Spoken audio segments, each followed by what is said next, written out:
ও ভাইয়া রে, তোমার কাছে আমি ভিক্ষা চাইয়া রে ভাইয়া।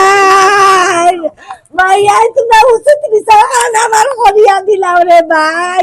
ভাই আমার তাই নিয়ে রাখো, আমার বাচ্চা না, বাচ্চা আমার বুকু তাই নিয়ে দিলাই তো রে ভাই। ও ভাই আমি ফাঁসি চাইয়া রে ভাই। যে সময় 9টার সময় আমরা গেছি ফোন আইছে আর কি।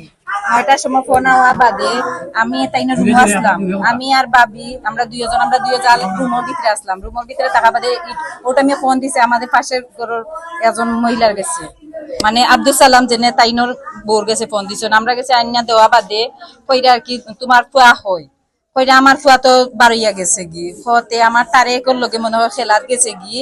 তে আচ্ছা তে রাখি দেই, আমার ফুয়াও আইছে না বাড়ি, ওখান কইয়া রাখিছ।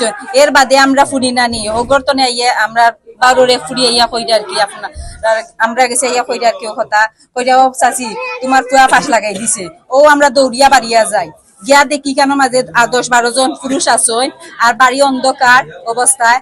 আর আমার হরি একজন জেনে যে আমরা বাড়িতে না গেছেন তাইন কইরা তোমার তাইনোর সাইম ফাঁস লাগি গেছে তোমরা বাহরো, মানে আমরা দুইজন জি 10-12 জন আমরা পুরুষ চিনি না, আমরা দুইজন পুরুষে চিনছি। আমি কই একজন হইছে হাসনুর ভাইসে বয়স ছেলে জুয়েল আর একজন তাইমিয়া বুঝছেন, আর বাকি তারা পুরুষ সকলে আমরা চিনি না, আমরা চিনার বাহিরে আর কি আন্দাইরের মাঝে চিনা গেছে না, তারারে আমরা চিনি, তারা আমরা পরিচিত তার লাগে তারারে চিনছি।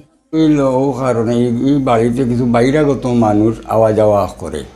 এই বাচ্চাটা এই বাড়িতে সবসময় যাওয়া আসা করে, তো বহিরাগত মানুষের কিছু লিঙ্ক যেমন এই বাড়িতে তাই আর বইনিগো লগে হে যেমন কিছু আসল বিষয়টা জানা খালি গোপন করার লাগে আমার বাতি যাবে।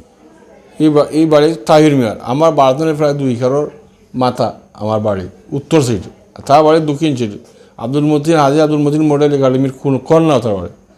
তো এই বাড়ির মধ্যে তো আমি বিশ্বনাথে থাকি, বাড়িতেও থাকি, 2 ওখানে থাকি।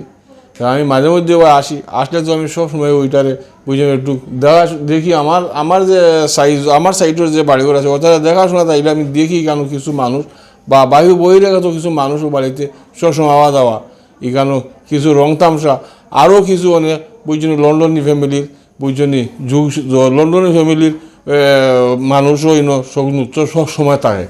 লন্ডনে আসলেও তারা ওই বাড়িতে আসে বুঝছেন। এই বাড়িতে আসে তার কী যে করে সারা রাত্রি কেন নানা সমস্যার সৃষ্টি আমি বাড়িতে আসলেও দেখি বুঝছেন। এই কেন করে দেনে কী করে না করে তা এটা আমি বুঝাই দেওয়ার হয় না। তো মানুষ মুখে আমি জানতে পারি যে অনেক অসামাজিক কার্যকলাপের মতো একটা জিনিস সবসময় আসে কেন আমার চকুত পাশে। এই যে অসামাজিক কার্যকলাপ যে জায়গার মধ্যে আমি আগর ময়মুরব্বী হলে কইছে যে জায়গাতে অসামাজিক কার্যকলাপ এই বাড়ির কিবা মার্ডার হয় না হয় এই বাড়ির মধ্যে এটা গড় জ্বলে বা অন্য কোনো ক্রাইম কিছু হইয়া বড় আকারে হইয়া দাঁড়ায়।